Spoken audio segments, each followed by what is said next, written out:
So welcome back to my channel. This is Gamer Dom, and by the time you watch this video, if reports are to be believed, even, put your teeth back in, the test server could well be up and running. Reports say either the 2nd or the 3rd of February it should go live. So yeah, this video should go live on the 2nd, so it may well be that the test server's up. If not, it's tomorrow that it's going to be up. So lots of interesting things coming in the next patches and all being tested out on the test server. And for those who don't use the test server, quick recap on this.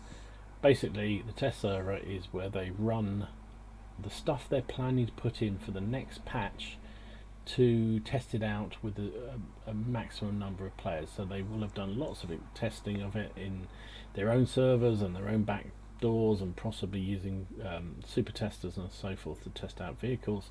But then they put them on the test server and they try it out. Now, on rare occasions, they've canned things that were coming on the test server, but 9 times out of 10, what they put on the test server arrives in the real patch, although there can be some tweaking of some things in it.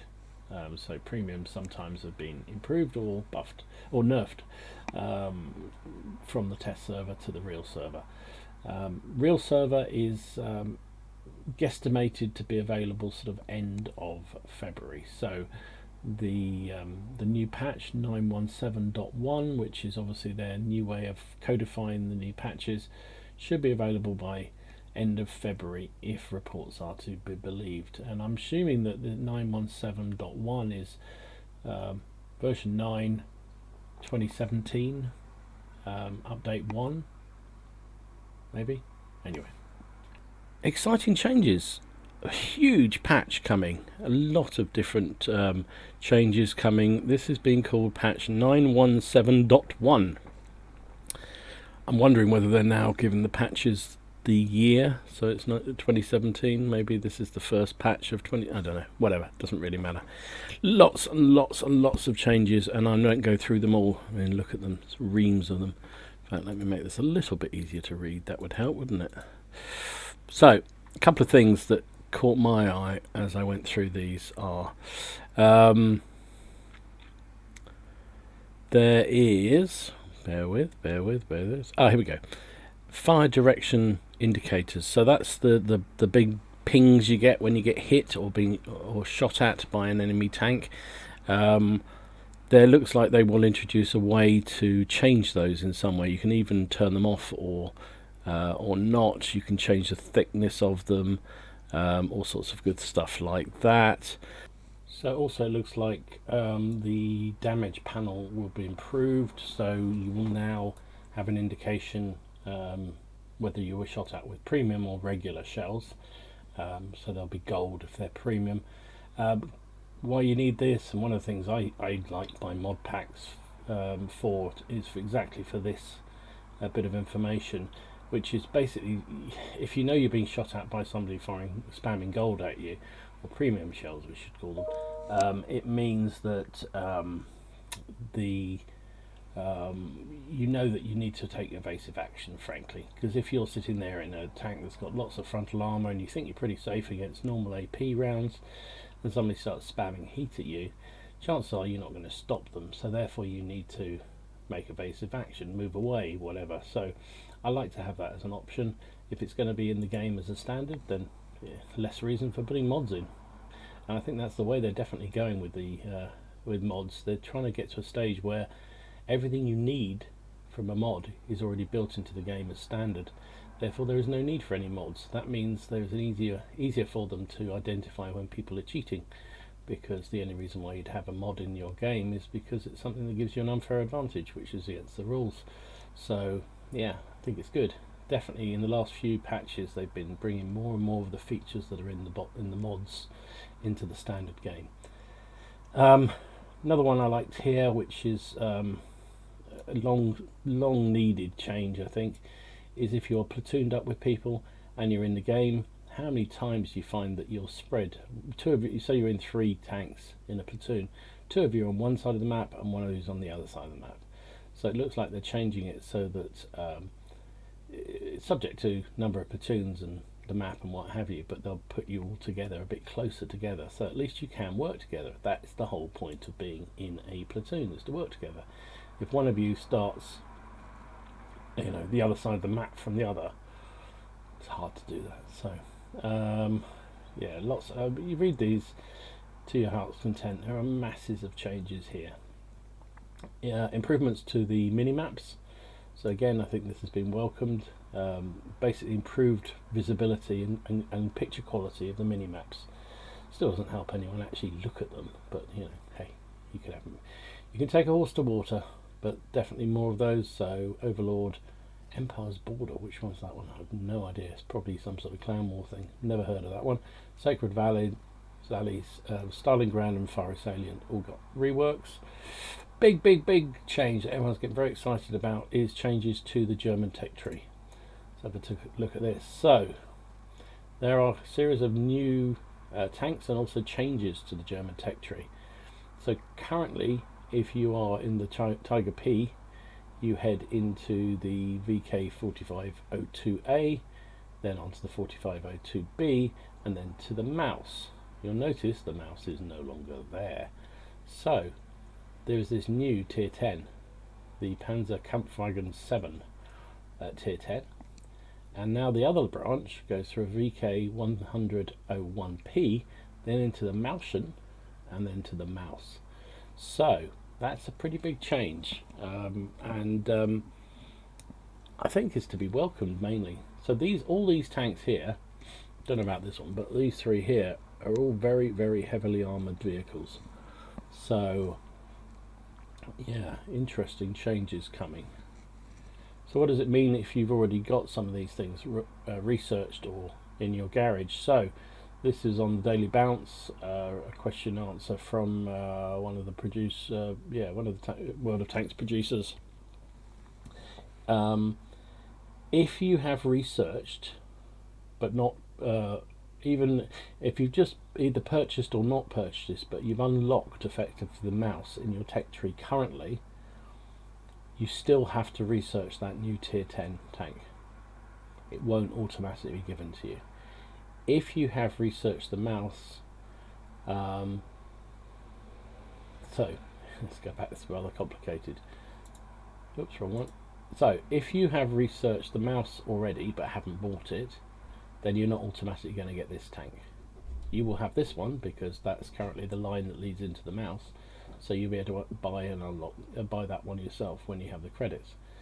If however you have the mouse, you will automatically get these two tanks in your garage. You'll have to buy them, but they'll be unlocked. So the VK45OB with experience on it, but the mouse is not being researched, nothing changes. So if you have worked your way, so you're on this tank and about to buy the mouse or haven't quite unlocked it, nothing changes. All the research stays on this one, but you can obviously only now use it to unlock this thing. If, as I say, you've already got the mouse, bought it, using it, you will automatically have unlocked the Mauschen and the VK10001P. You won't have them in your garage, but they will be unlocked.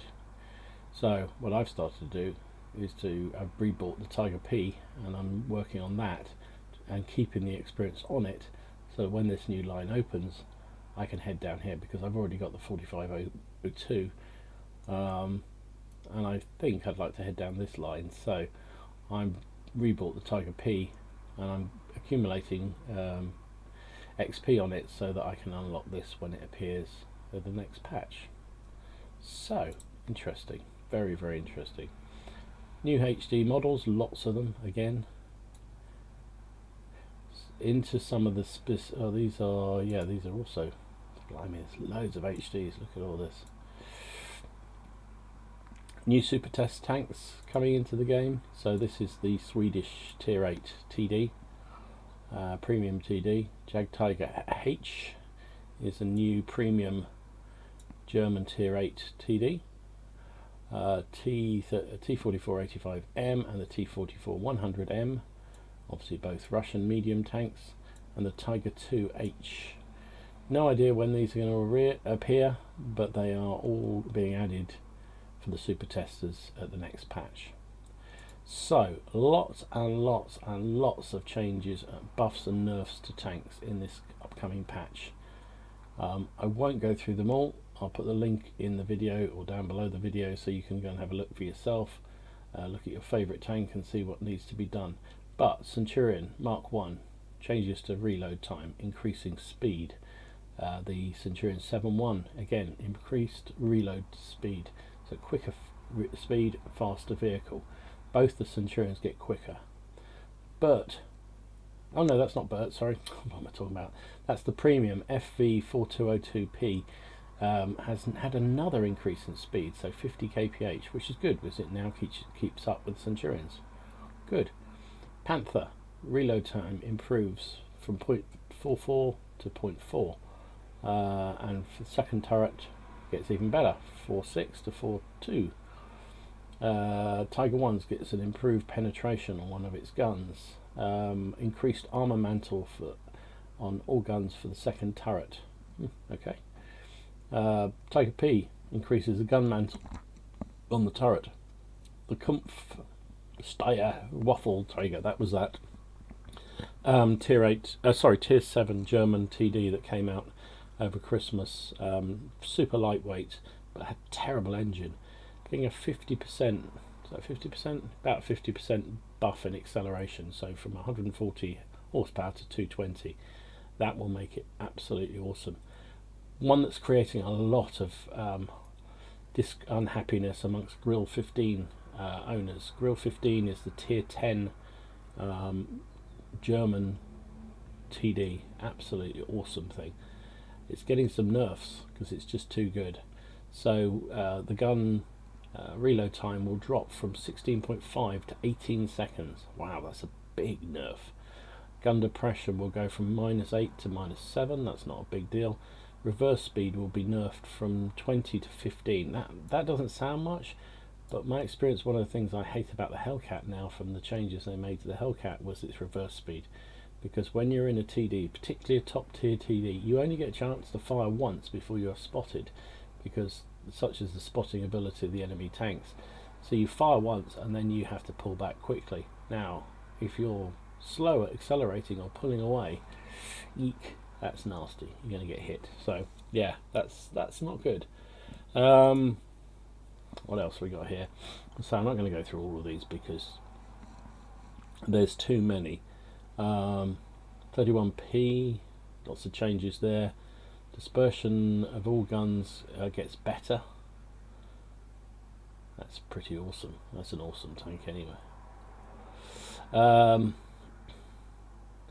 This is a special test you only get tank you only get in China, so we're not going to talk about that. Nashorn, increased penetration of its 88 long 56 gun from 171mm to 194. Wow, that's a big increase.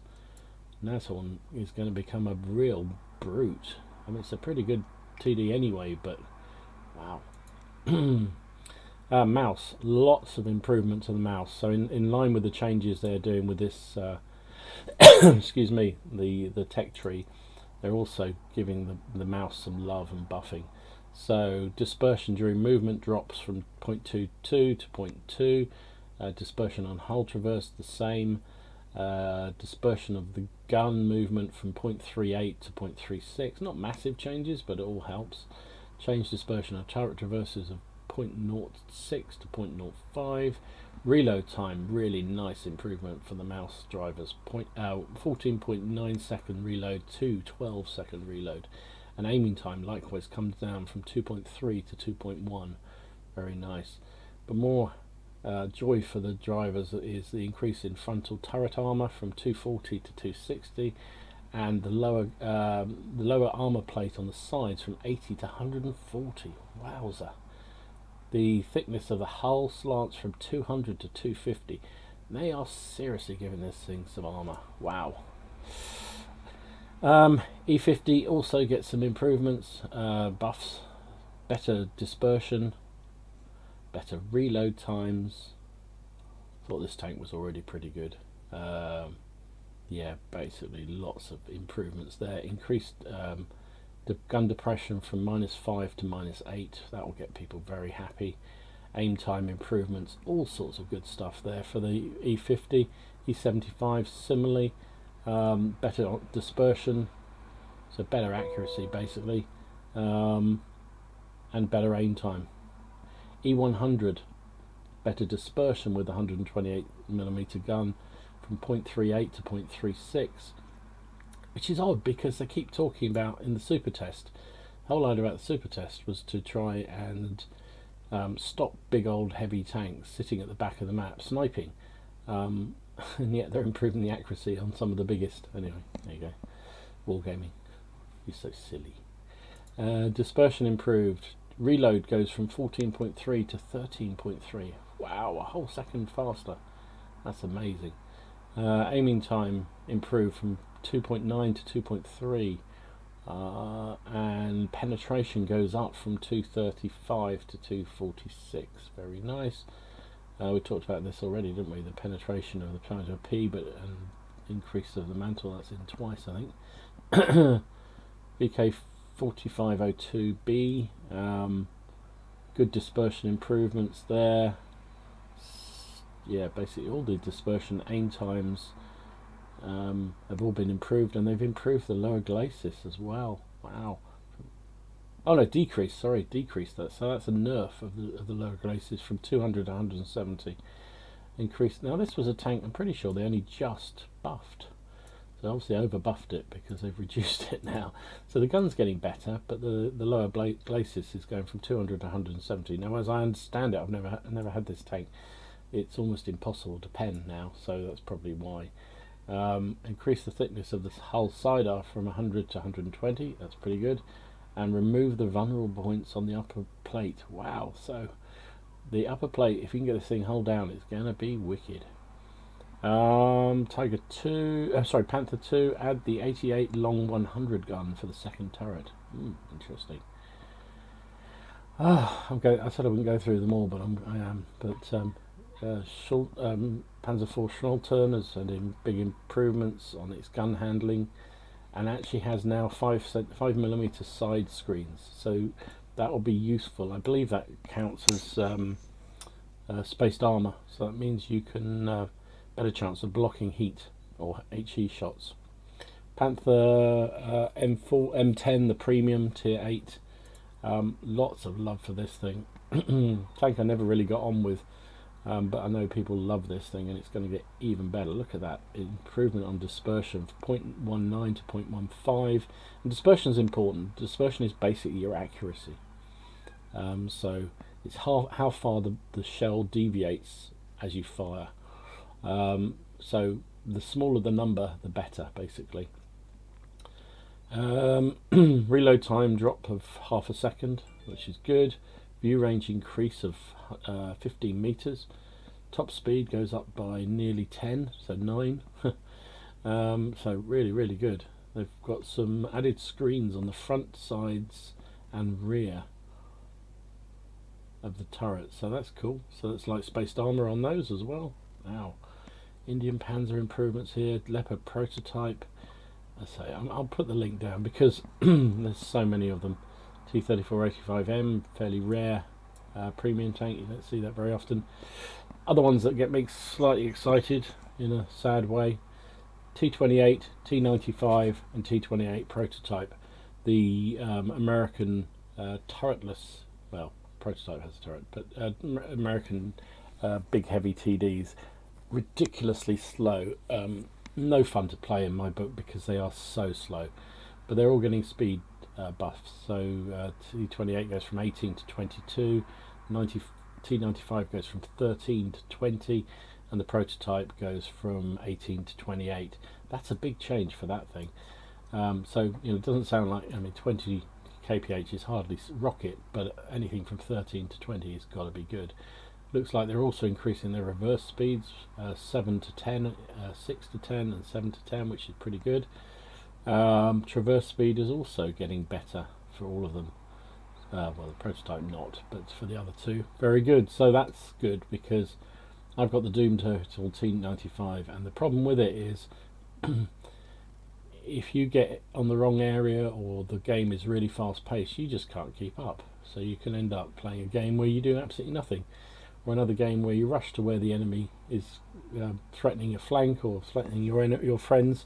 By the time you get there, all your friends are dead and you just get circled and killed, because you can't traverse and you can't deal with them. So yeah, I think those are good changes in my book. E5. So this is a much debate one. Decrease the armor thickness of the commander's cupola, and decrease the thickness of the side armor in the area behind the front drive wheel from 254 to 76.2. Now anybody who's had to face an E5 on the battlefield will know these things are evil. They had buffs a couple of patches ago, and I think they overbuffed it, frankly. This thing is impossible to take out frontally. It just is unbelievably powerful. From the side, yes, and from the rear, yes, and everyone shouts out, oh, you should circle, that's the game, you know, blah, blah, blah. But it isn't always possible to circle around the back of enemy tanks and take them down. If you can, of course you do that. But if you can't, if somebody's just trundling down a corridor towards you and you've got nowhere to run to, you might as well just log out, because they're going to kill you. This thing at least will give you some chance. Now, there's some debate in forums about what this decrease in armor thickness of the cupola actually is, and it's probably still rounded and blah blah blah, so yeah, it will have an effect. But it's got to be, anything that reduces it, in my book, has got to be a good thing. What else? Last two are of particular interest for me. The Type 5 Heavy and the Type 4 Heavy. These are the Japanese Tier 9 and Tier 10 super obese tanks, the top of the line for their super heavy vehicles. Now, one of the things that they talk about a lot is the fact that one of the things that the Japanese super heavy tanks are renowned for is big, heavy guns that fire HE. So Type 5s and Type 4s can't fire the same sort of derpy gun, which seems a crazy thing. So you have to play with a sort of normal AP gun, admittedly a very high caliber one, which you can fire HE out, but it's not like firing a derp gun. So they're changing that and putting 15cm derp guns on both of these tanks. Now, I love my derps. I love the Oho and the Oni, the Japanese Tier 7 and Tier 8 super heavy tanks. I have the Type 4 and I hate it because it doesn't have the same thing. So I might actually be playing it a bit more if this comes in. They're also looking at increasing the armour of the hull and turret, certainly on the Type 5, and the Type 4 gets increased hull armour, which is very, very nice indeed. So lots and lots and lots of changes, and these will all be tested out on the test server. So link down below to this article which runs through all these changes. Go and have a look, see what they're going to be doing to your favourite things, and let me know what you think down below. Okay, so if you look on the Wargaming website right now, you can see the specials for February. It's good that they're showing us in advance again what's coming, because it does help you plan a bit better for what you're going to be doing.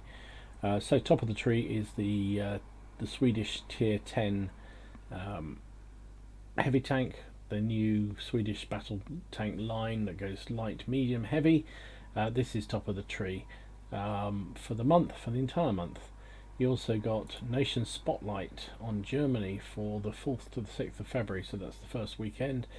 Generally, this includes some kind of mission where you can win some special rewards if you're driving German tanks, and generally some sort of discount on German tanks in the tech tree.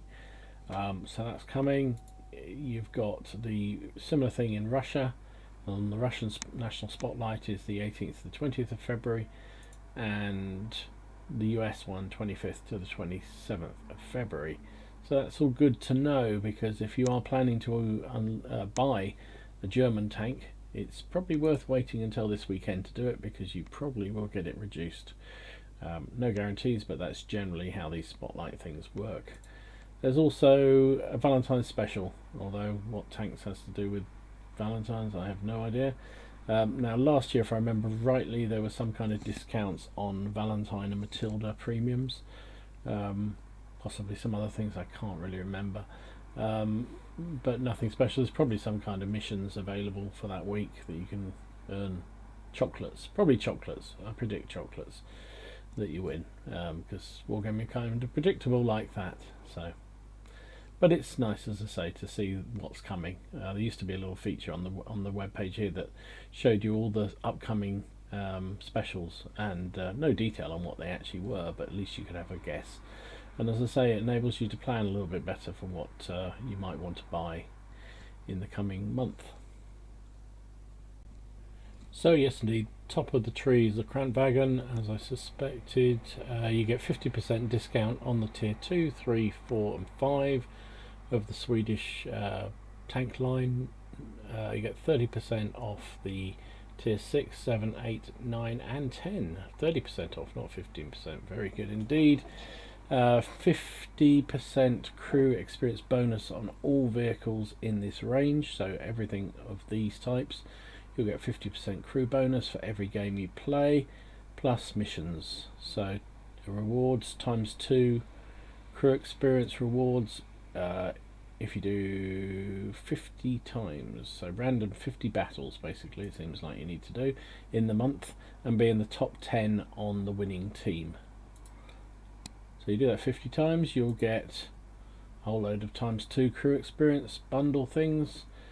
The other reward is, if you're only driving the tier 10, the Kranwagen, you must be in the top 10 in 50 games over the month, and then you'll get 10 personal reserves of plus 100% crew experience for 2 hours, and 10 personal reserves of plus 300% crew experience for 2 hours.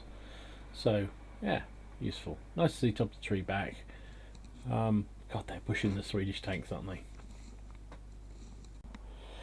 So the Tiger 2P, this is the new premium tier 7 German heavy tank that is going into the game for super test with the next patch. Now this is again linking to Sahm Lockhart, who leaks details on all these tanks regularly. Thoroughly recommend his videos if you haven't already found them. Link down below if I remember to put it. And he is very, very anti these sort of vehicles. So effectively, this is a tier 8 Tiger 2, slightly nerfed and pushed down to tier 7. And largely the model hasn't changed. You can see here he's showing on the left, you've got the in-game Tiger 2. This is the standard Tiger 2 you get now. And here's the proposed Tiger 2P. Can you spot any difference? I can't. Neither can Sam, and he gets very, very angry about this. He got very, very angry about the KV-122 because that was pretty much identical model to the KV-1S that was already in the game, and he was right, it was. The stats were different, and the stats are different for this, but basically it's laziness on Wargaming's part. Let's have a look at some of the stats though. Alright, it's like the Tiger 2, so penetration the same, some changes to the soft stats like DPM and HP, but that's pretty much it. So DPM gets changed, same amounts of ammo, alright, accuracy the same, aim time the same, dispersion actually buff than the stock Tiger 2 at tier 8, because FU.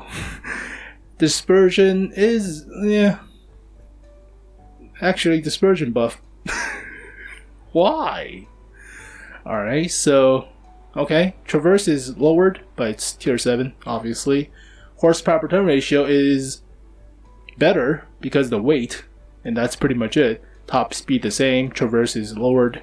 Terrain resistance the same. Health is lowered by only 100.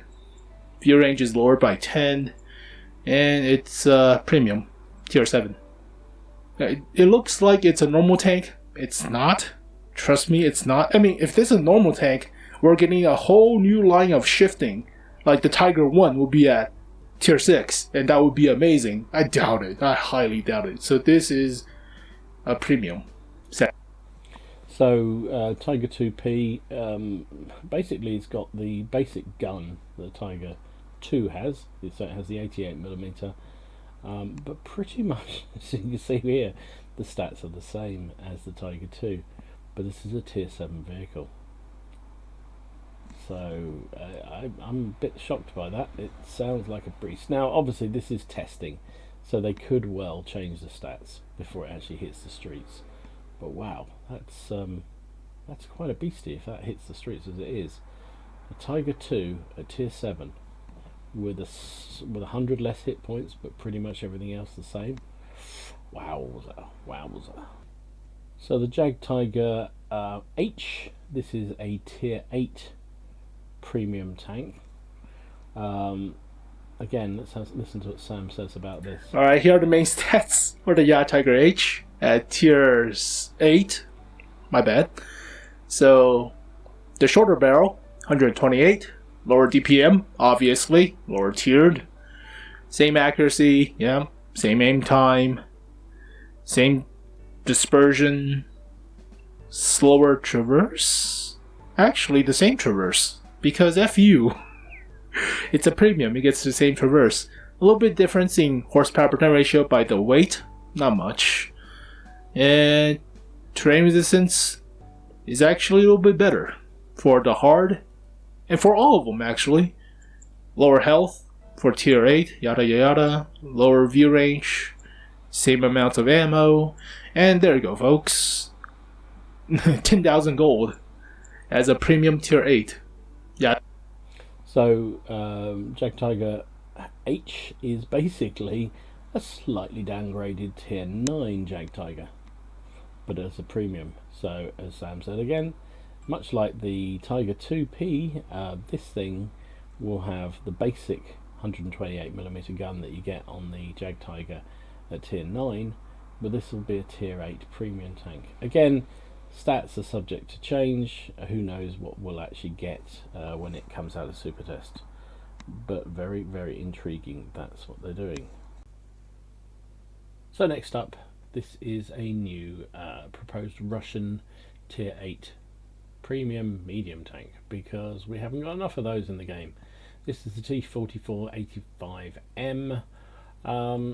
Again, referencing Sam's videos here, but this apparently has been in the in-game files as a tier 7 tank for yonks, absolute yonks, and is now being updated to a tier 8 tank with some buffing of the stats. No idea again how this will be used, but it's in the game files now, and it will be super tested in the latest patch that goes live. So let's have a look at some of the stats that Sam's put on this video. It gets a buff because the 85mm is pretty crap for a tier 7. Yeah, that's garbage. 147 to 183. Alright, better DPM, better accuracy, well, better dispersion, same gun depression, better traverse, buff the crap out of the horsepower per ton ratio. Is it tier 7 or tier 8? They changed it to tier 8, my bad. So it was a tier 7. Now they changed it to tier 8. So you have to buff the stats. It's already pretty crap for tier 7, so obviously it's a tier 8 now. So I'm not really like super angry about this vehicle. It's a new vehicle, quote unquote. It's early models of the T44 before they upgun it from the 85mm to the 100mm, before they modify it again to the T54 lightweight, T54 prototype. So I already talked a lot about the T44 history, so this vehicle is somewhat new because the hull is different as well as the turret. So technically it's a new vehicle, but unlike yeah, I'm not raging about this vehicle, unlike the stupid Jag Tiger H and the Tiger 2P. So yeah, horsepower per ton ratio is actually quite good. Terrain resistance below average. I mean, it's like the T44 at tier 8, so it has a high horsepower per ton ratio but crappy terrain resistance. Top speed is good, traverse is great, 60 degrees per second. Penetration is like any other Russian mediums at tier 8. The alpha seems low for tier 8. It should be 240, I believe. So it's not this vehicle. It's the same model, but it's at tier 8 now. So let's take a look at the T44-100 just to be sure for the stats. So yeah, 250 for the 85mm. So this alpha is quite low, but it's a rapid firing 85. So it fires a lot faster, like 4.5 seconds with the gun rammer. View range, the same as the T44-100. Yeah, tier 10 matchmaking, yada yada yada. Health is low compared to the Russian mediums, which is already low. Alright. So, yeah. I mean, armor-wise, it has no armor. So you saw with the 115 at the front.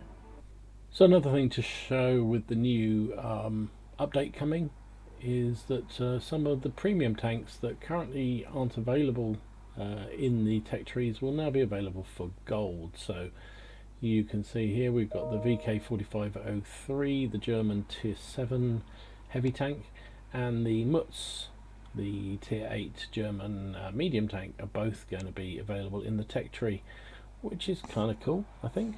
You'll only be able to buy them there for gold, but if you happen to have a lot of gold in your inventory and you want to buy this thing, you can buy it without having to go to the shop. So yeah, and that replaces, they've lost a couple of tanks at the tech tree, so I guess that makes sense that these are now going to be freely available as and when you want them. So finally, let's look at some of the changes that are being proposed with the new stroke old tier 7 light tanks. So again, this is being caused by the fact that several of the light lines will now move to tier 10 rather than tier 8 as they are. So there's a lot of changes. Light tanks generally will not get the light tank matchmaking that they currently get. So at the moment, as you know, if you're driving a light tank, you are treated as a medium tank 1 tier higher. So if you're in a tier 7 light tank, you get matchmaking as though you're in a tier 8 medium tank, which means you can see tier 10 matches, tier 9 matches, or into tier 8s, but the maximum you'll see is tier 8. So what they're looking to, or the minimum you'll see is tier 8, which is effectively top tier. So now when these changes come in, you will only be treated like any other tank. So you will be plus 2 matchmaking as standard. So your tier 7 tank will now be treated like a tier 7 tank. So maximum matchmaking it will see is tier 9 instead of tier 10, and it could be top tier as a tier 7. So it's going to have a big impact really, and so they're looking at all the different branches of these light tanks and amending their stats considerably, because obviously these tanks were originally designed to go into much higher battles, and suddenly they're going to be fighting against similar tier tanks, and they're going to be somewhat OP. So there's a lot of changes going here, and I've covered a few in previous ramblings, and lots of discussion on the blogs, but some data here which is on the tier 7 tanks, which Armored Patrol put up, another good blog site if you're interested in the game. So the SP1C, the German tier 7 light tank. So basically it's getting a little bit of a nerf on its power ratio, but otherwise it's pretty much the same. I think it loses, it loses its autoloader, so that's the big news with the SPIC. So it's basically the same vehicle, gets a slight nerfing of power to weight ratio, so slightly less quick away from the blocks, but it now covers a single shot gun, which has worse accuracy and worse aim time. That's going to be fun, isn't it? So the numbers in brackets are the old values. So it used to have a rate of fire of 7,000 per minute. That can't be right. Sorry, 7 point. Yes. It used to have a rate of fire of 7.037. It's going to be nerfed down to 6.19. Damage per minute will go from 1688 to 1470, which is a big problem, and accuracy and aim time will also drop. Well, I say it's a big problem, but of course remember, this tank currently would fight tier 8s, and tier 9s and tier 10s. When this change happens, it will fight tier 7s, tier 8s, tier 9s. So it can't have the same stats, it just can't. AMX 1375 will get more hit points. Oh, they get less hit points, so loses 50 hit points. Looks like it's pretty much the same in every other. So rate of fire drops by 2, well 1.5 rounds per minute. Damage per minute drops by nearly 200. That's a big drop. Reload time of the magazine is quicker. But number of rounds in the magazine goes from 6 to 4, so you get less rounds, but you reload them quicker. Accuracy is worse. Aim time is worse. So the 1375, which I think is an awful tank anyway, is going to get even awfuler. But it will be top tier more often than not now. T71, which is I've just unlocked and absolutely loving it. So they'll probably nerf it into existence. So looking at the values, nothing's changed on its hit points or its speed. The armor's same. 76mm gun is the same. Penetration drops off considerably though. Look at that. Wow. Was 175, is now going to 145. Wowzer. But everything else is the same. That's a big nerf. 30mm of penetration. But remember, it will not see tier 10s anymore, not unless you do a failed platoon. So, and you've still got premium, of course, you can use. 210, yeah, spend the money. So that's interesting. One I'm really upset about is WZ131, which is one of my favourite light tanks in the game. It will lose the 100mm gun, so you'll have to cope with the 85 now. Gets slightly lighter, gets better power to weight ratio. No other changes here, but this gun, yeah, you're going to lose the 100mm and go down to an 85. Oh, that's such a shame. But it appears that in the lower tiers you can have an autoloader. So that's interesting. So, oh, what a shame. What a shame. I love that tank. I lose my 100mm. So there you go. That's what's happening with some of the lower tier tanks. Tier 7s. Don't know what happened with tier 6s and 5s and 4s, but we'll see that as we get there. But these are super test numbers. Again, as we always say with any sort of tests, super tests, the numbers can change. This is just how it is at the moment. But generally, nerfing of the gun handling, some cases quite significant. Taking away the Spix autoloader, reducing the magazine side on the AMX, drastically nerfing the penetration of the T71, and taking away the 100mm of the WZ. Oh, what a shame. Anyway, I'll have to go and find something else to kill people with. Anyway, hope you found this video useful. If you did, please consider giving it a like down below, and if you haven't already done so, subscribe to the channel. It's free and you get to hear my ramblings as and when I put them up, so lucky old you. In the meantime, enjoy your games, have fun, remember it is just a game, and try not to take it too seriously, and I'll see you again soon. Gamer Dom, out.